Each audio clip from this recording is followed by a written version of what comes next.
வீட்லேயே ரொம்ப ரொம்ப சுலபமாக கோதுமை மாவு வச்சு சாக்லேட் அண்ட் குக்கீஸ் எப்படி செய்கிறதுன்னு பார்த்துடலாமா?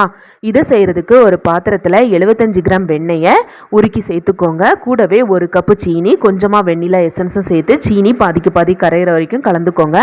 இப்போ 2 கப்பு கோதுமை, 1 table spoon cocoa powder, 1/2 teaspoon baking soda, கொஞ்சமாக நட்ஸையும் நறுக்கி தூவிட்டு நல்லா மிக்ஸ் பண்ணிக்கோங்க. தேவைக்கு கொஞ்சம் கொஞ்சமாக பால் சேர்த்து மிக்ஸ் பண்ணிக்கோங்க.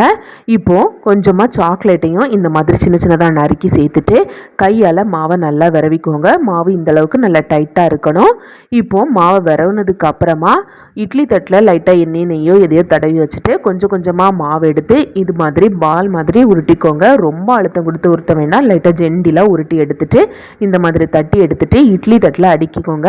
குக்கரை 10 நிமிஷம் சூடு பண்ணிவிட்டு அதுக்குள்ளே வச்சுட்டு 20 நிமிஷம் வேக வச்சு எடுத்துக்கோங்க.